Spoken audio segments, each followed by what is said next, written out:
Assalamualaikum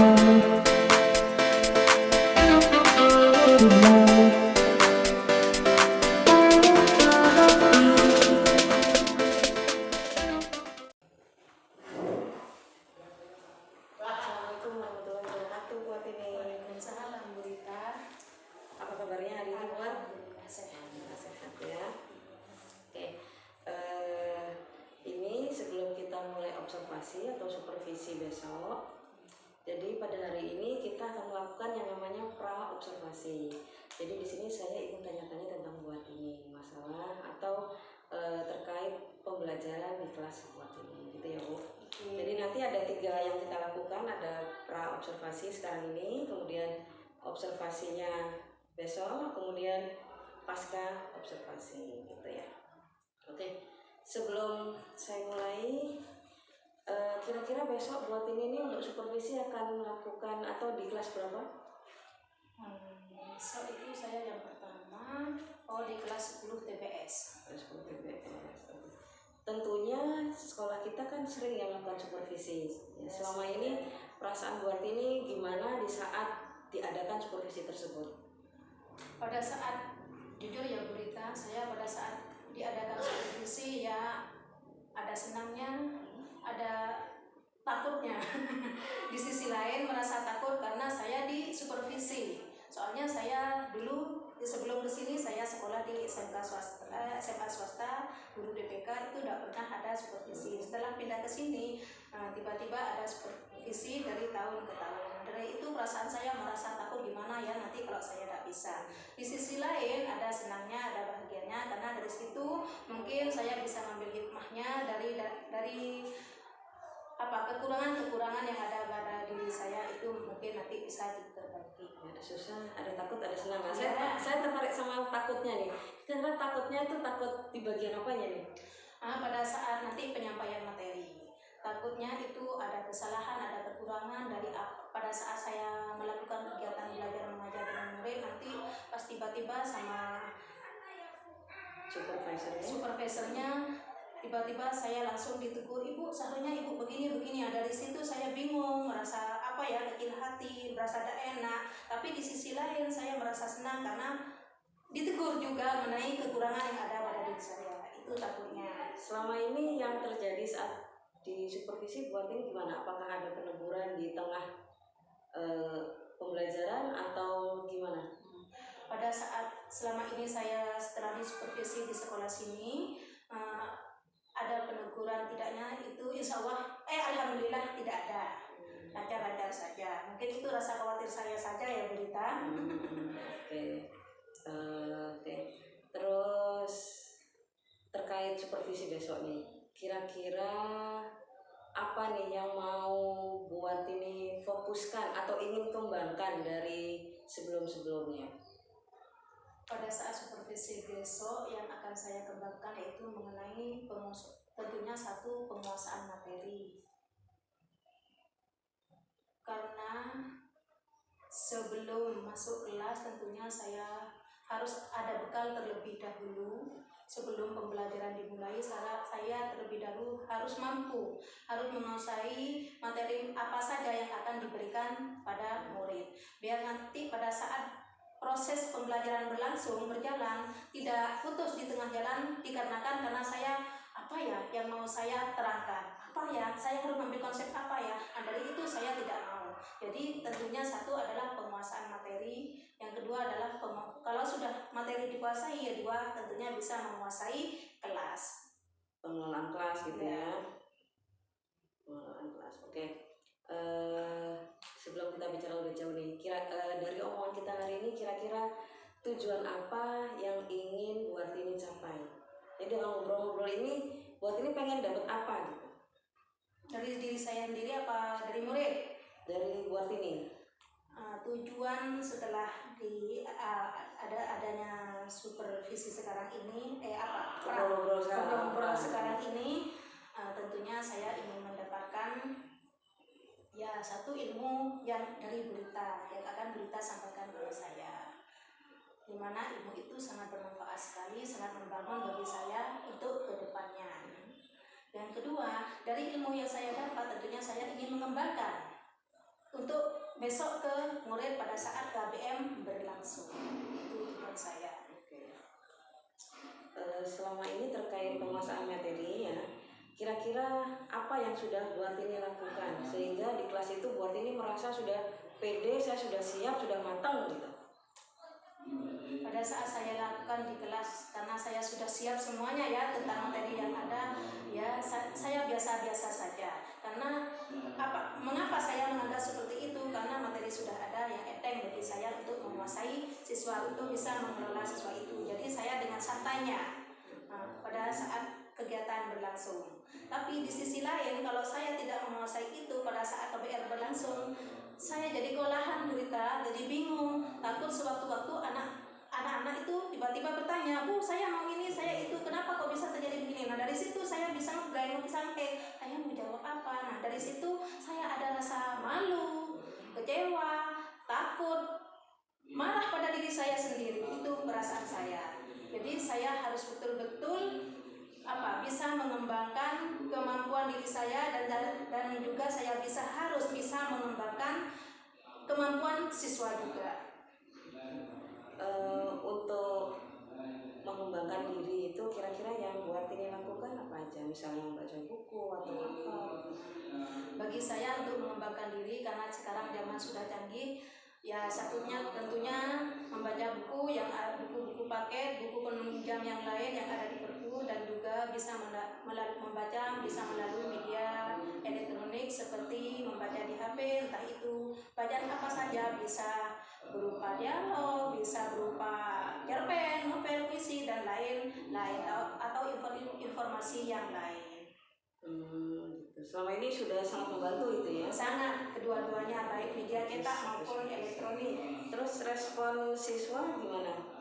Dengan kematangan atau kesiapan yang udah Bu Artini sudah siap gitu ya. Terus respon siswa itu bagaimana? Menurut saya, respon siswa pada saya itu yang saya rasakan, karena saya sudah siap, sudah matang, terus KBN sudah berjalan dengan lancar. Saya merasa bersyukur, saya ikut senang karena siswa juga senang pada saat proses itu terjadi. Setelah saya tanya, paham, apa tidak paham, gimana masih ada kendala dari proses dari KBM ini, apa gimana, tidak ada Bu, alhamdulillah, oke, kalau begitu. Nah dari situ saya merasa lega.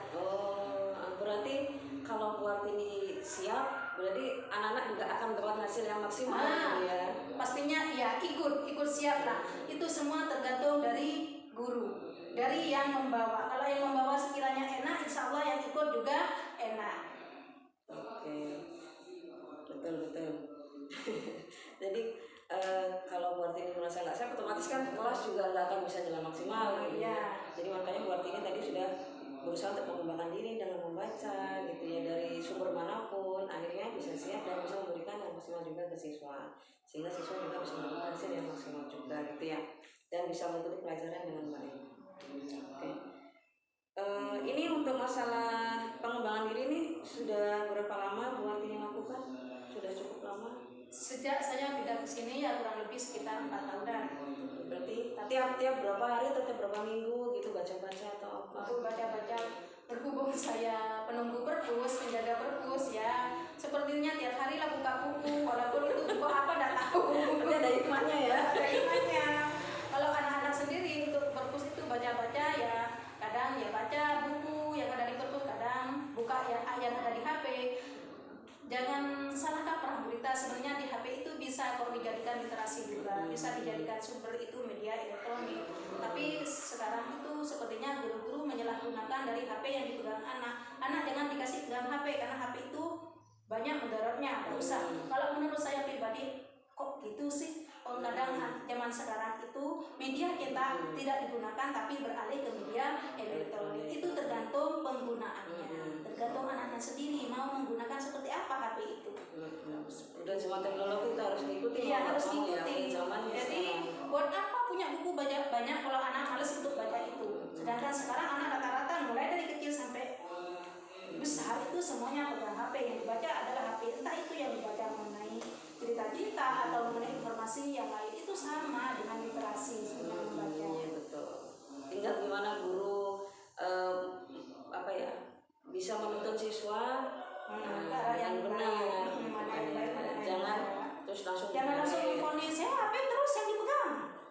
tapi tidak tahu itu apa yang dibaca anak-anak yang dilihat.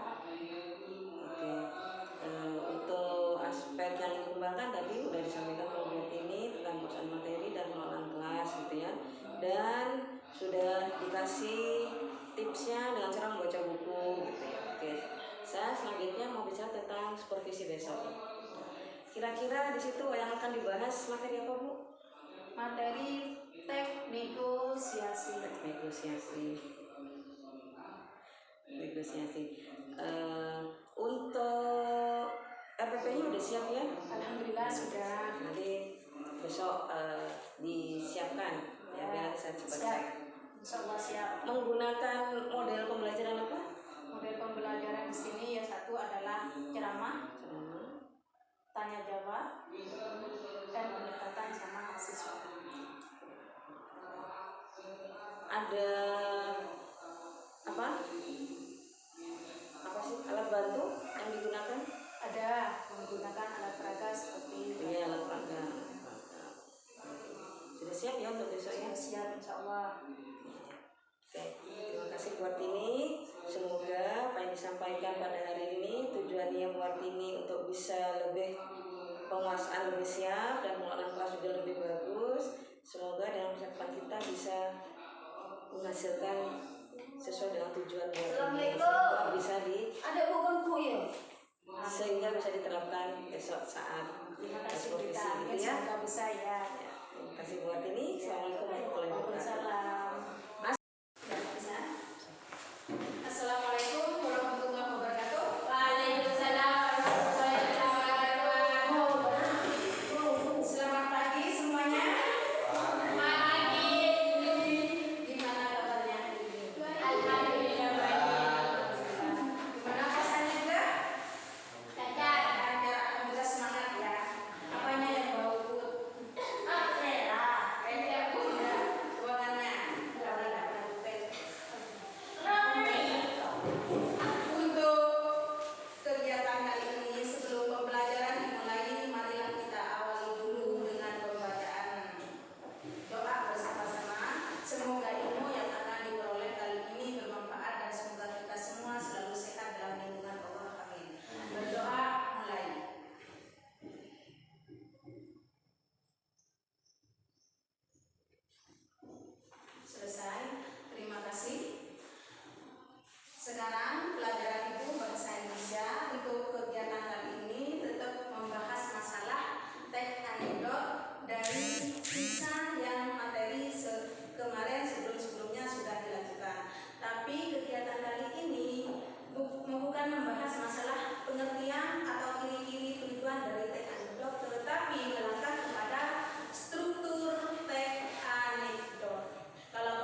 untuk pembahasan kali ini pelajaran bahasa Indonesia tetap membahas masalah lanjutan dari kemarin, yaitu teknik negosiasi. Dari kemarin itu membahas masalah negosiasi, yaitu mengenai pengertian, tujuan, ciri-ciri, dan susunan kebahasaan untuk membuat sebuah teks negosiasi. Tapi kegiatan kali ini Ibu melangkah kepada pembahasan berikutnya, yaitu membahas tentang struktur teks negosiasi. Sebelum melangkah ke struktur teks negosiasi, Ibu ingin tahu terlebih dahulu bagi kalian semua, walaupun ini di bulan Ramadan, apa sih yang dimaksud dengan teks negosiasi? Mungkin dari situ kalian masih ingat yang pertemuan kemarin.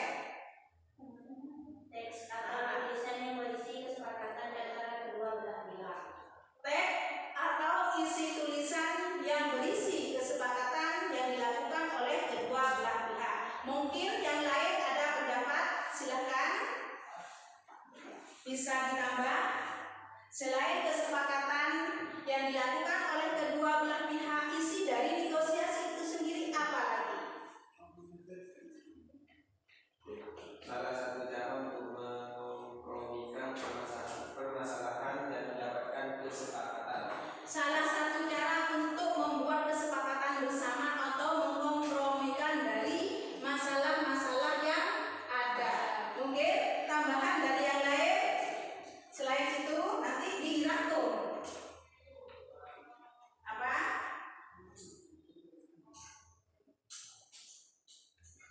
Ada?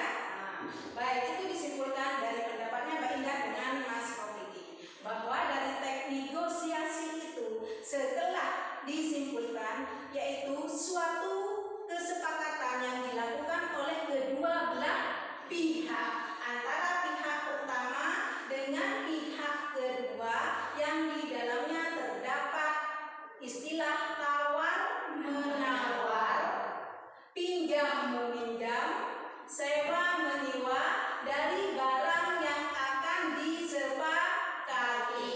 Itu adalah pengertian dari teks negosiasi. Nah, maka dari itu, negosiasi itu apakah bisa dilakukan secara langsung? Bisa. Apakah bisa tidak dilakukan tidak secara langsung? Bisa. Seperti apa, Bu? Kalau secara langsung kalian langsung berhadapan dengan orangnya, langsung praktek, misalnya pergi ke pasar, ke toko, di mana saja itu bisa melakukan negosiasi atau tawar menawar. Kalau secara tidak langsung bisa dalam bentuk tulisan, yaitu kalian membuat surat permohonan yang isinya yaitu meminjam, mengajukan permohonan untuk meminjam atau menyewa dari barang yang ada. Dari siapa, Bu, yang akan dipinjam? Dari orang yang akan menyewakan barang tersebut. Jadi isinya tentang itu, kalau itu secara tidak langsung. Paham ya? Jadi negosiasi itu bisa dilakukan secara tawar menawar langsung, secara tidak langsung, yang isinya ya tawar menawar, sewa menyewa. Tidak hanya cukup transaksi jual beli, enggak, tapi bisa pinjam meminjam, nyewa menyewa. Paham? Sebelum melangkah ke berikutnya, ada pertanyaan? Tidak. Oke, sekarang melangkah kepada struktur. Masuk kegiatan kali ini. Halaman buku pakai dibuka halaman 158. Dari itu 158 membahas tentang struktur teks negosiasi, yaitu dari struktur teks negosiasi di sini di buku paket itu ada 4, tetapi di buku paket yang 1 setelah dipadukan itu lebih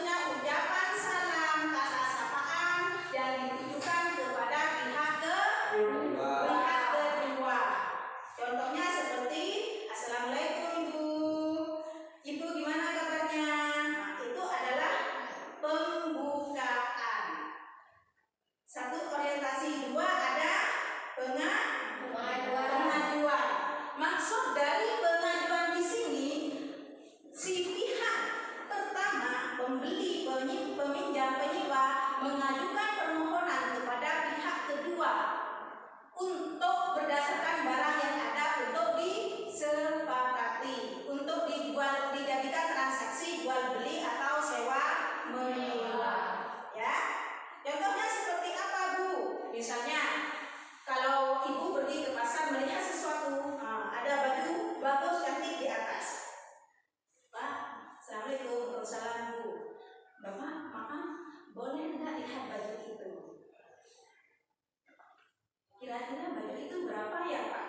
Itu adalah contoh kalimat pengajuan yang ditujukan kepada pihak penjual. Ya, paham ya? Selain pengajuan, struktur berikutnya ada penawaran. Ada pengajuan baru ada penawaran. Dengan kalian semua, dengan Ibu, setelah baju itu dilihat secara detail, dipegang, ini itu dicoba, baru kalian ada hati ini bergerak untuk berkata, Pak, ini berapa ya? Dari situ itu adalah merupakan harga pengajuan yang tentunya nanti si pihak penjual memberikan harga untuk ditawarkan pada kalian. Oh, ini harganya 400.000, Bu. Waduh, Pak, kok mahal? Nggak boleh kurang. Itu merupakan contoh kalimat dari penawaran. Selain penawaran yang terakhir ada persetujuan, disebut dengan puncak dari struktur teks negosiasi. Persetujuan itu adalah maksud dari persetujuan kesepakatan bersama yang dilakukan oleh kedua belah pihak dari barang yang ada. Pak, kalau 400 boleh, saya ambil satu. Oh iya, sudah, Bu, tidak apa, saya kasih 400. Oh baik, Pak, terima kasih. Itu merupakan adalah kalimat kesepakatan yang disebut dengan persetujuan. Ya, yang terakhir tidak lupa terima kasih, Pak. Mari, Assalamualaikum. Ada penutup. Itu merupakan struktur dari teks negosiasi. Ada pertanyaan atau masih belum jelas? Silakan. Paham enggak? Paham. Ingat, struktur teks negosiasi itu hampir sama membuat kerangka karangan atau langkah-langkah membuat kerangka karangan. Kerangka karangan itu tentunya ada bab 1 terdiri dari pendahuluan ya. Bab 2 adalah isi, ya kan? Bab 3 adalah penutup atau kesimpulan. Jadi hampir sama dengan itu. Hanya saja kalau karangan itu berbentuk narasi, tetapi kalau dialog bisa berbentuk narasi, bisa berbentuk dialog yang dilakukan oleh orangnya secara langsung. Perhatikan di buku paket, contohnya halaman 159.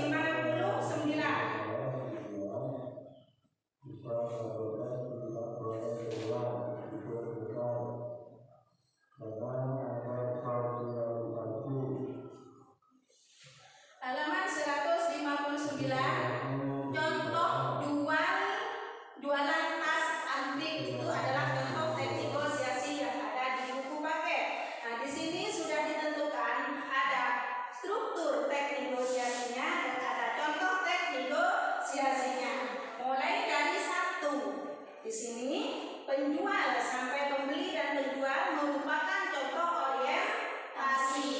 Ya, sedangkan contoh dari pengajuan sampai dari penjual sampai kalimat ke bagus itu, Bu, itu merupakan struktur dari pengajuan atau permohonan.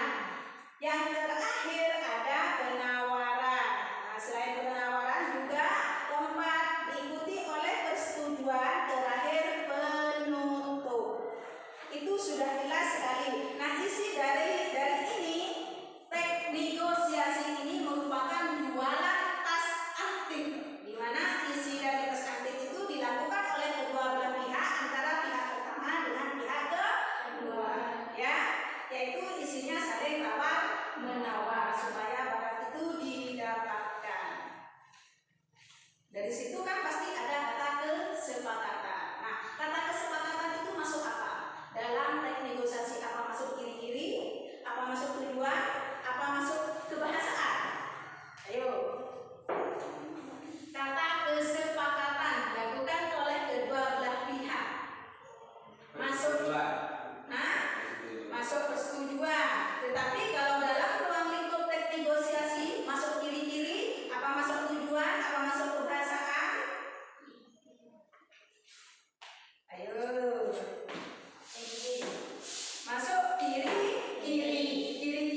mendapatkan keuntungan antara si pembeli dengan si penjual.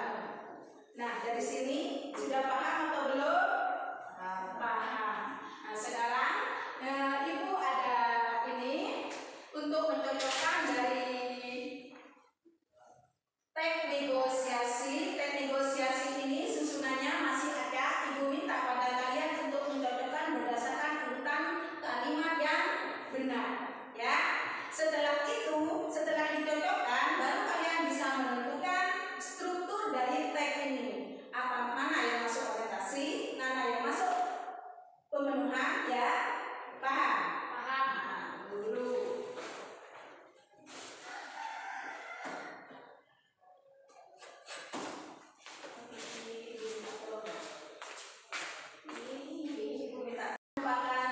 Contoh teks negosiasi yang susunannya dengan Ibu diajar. Ibu minta pada kalian untuk mengurutkan berdasarkan kalimat yang baik, disesuaikan dengan urutan kalimat yang diajar ini. Ya, paham? Paham nggak? Paham. Ditulis di sini. Setelah diurutkan selesai, nanti Ibu minta kalian juga untuk menentukan struktur teks negosiasinya dari sini. Mana yang termasuk orientasi, mana yang masuk persetujuan. Ya, paham? Paham. Bisa?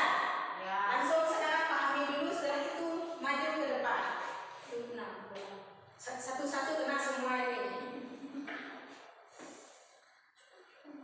Pahami dulu. Kalimat demi kalimat. Iya, tulis sini. Iya.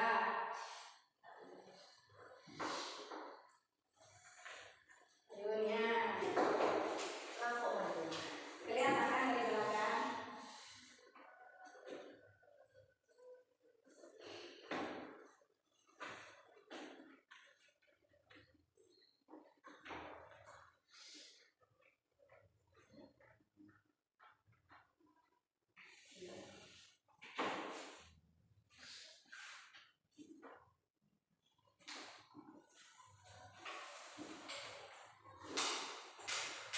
Sudah? Bisa? Ayo maju langsung. Ya. Maju langsung diajak. Yang mana mau nulis yang ini, urutan ini, yang mana urutan ini, terserah. Ibu tidak meneruskan dari atas. Mana yang mampu? Apa ya? Untuk mencocokkan kalimat ini. Ini ada 9 soal. Lanjut.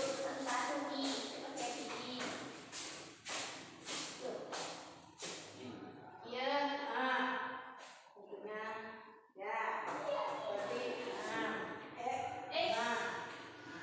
jangan tulis semua, lihat kasih satunya, biar untuk berpikir.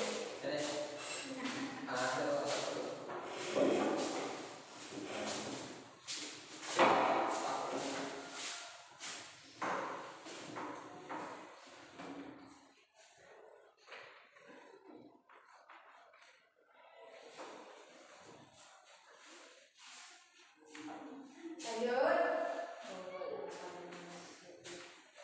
Ayo dulu. Lanjut. Nanti iya, apa-apa. Lanjut. Yang mana yang kamu bisa? Terus. Ayo, Pak.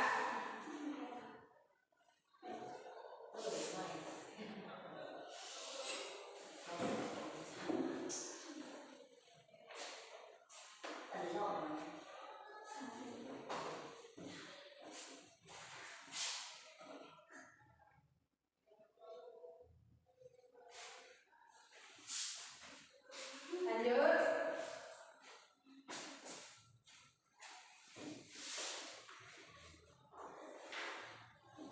Ayo, Pak Sana.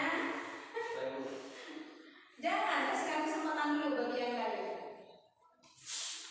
Tunggu dulu, Mas Rafiki.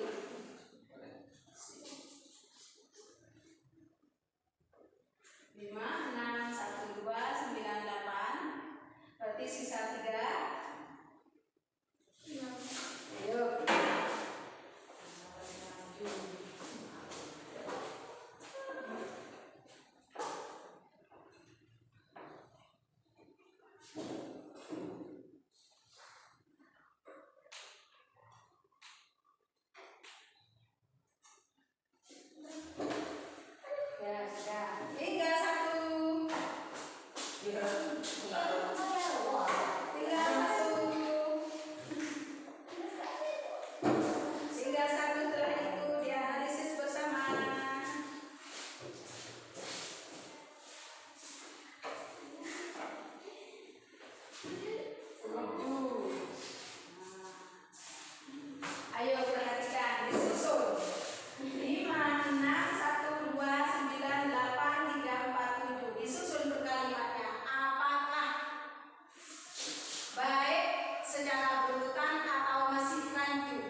Terima kasih Pak Dodi.